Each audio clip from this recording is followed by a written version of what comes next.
Alright, for those of you that have seen my other videos, you'll notice I'm doing things differently today. Things are out of focus. This is intentional. I'm not using my tripod because in order to show you how fast this ROM is, I need to open up apps with a lot of my personal information, and I wanted to take some precautions to try and keep it from being so obvious. So anyway, I'm going to do all this, by the way, with Pandora running in the background. For a little more impact even. Let me blur this a tiny bit more. The point here is watch the motion, watch the scrolling. That's why I'm doing this in 720p so you can get a good frame rate.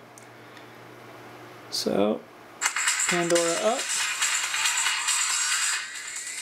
First of all, home screen flicking and sense, extremely fast and smooth. Generally you only barely just have to touch it and flick.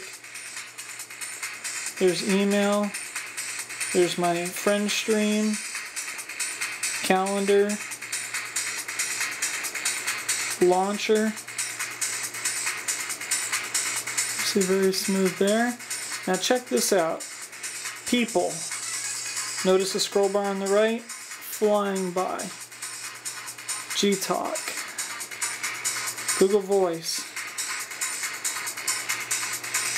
Gmail. You notice there's absolutely no lag. People, this is why I tell you to use swap. My kernel is tuned for the min-free settings to make the most of swap, and with swap you don't have to reload constantly.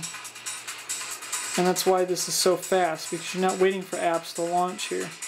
Let me see if I can get this to a point where you can actually read it. Doesn't look like it. Well, anyway, what's up there is this total 223 meg, available 26 meg.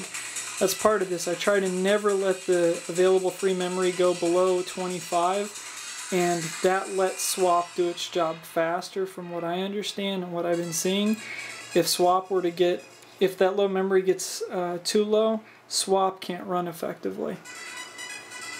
Now watch this. Internet, there's the browser. Smooth as silk. Alright.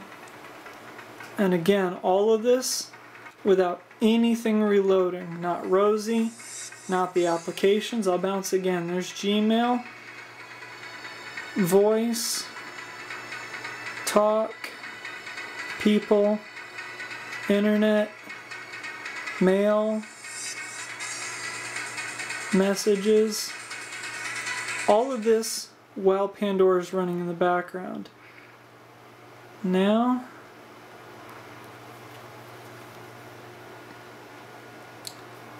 just do one other little demo here.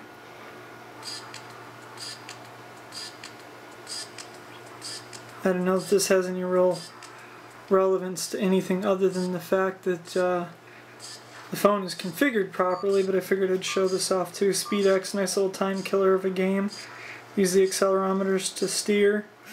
Do your best to try and hit those little dotted areas and not hit the blocks.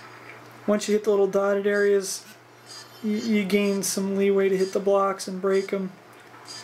You see how smooth this is? Graphics are gorgeous. There we go. End of game. Game over. Back to home screen. And we're flying. So anyway, here's the kicker.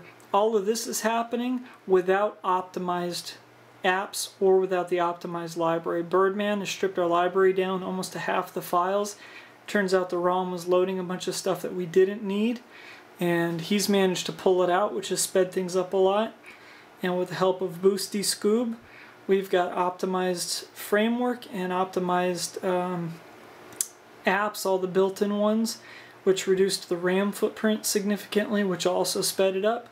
So this is X2 with a few of my touches in a newer kernel than has been released to the public yet. Just goes to show you how fast it is now when it's configured properly, and how fast it should be.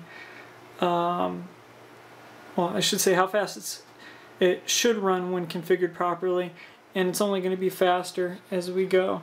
By the way, free here shows 2184 free, and I still have 141 meg of my 280, well, technically my swap's 256 meg, and I've got almost half of that free right now.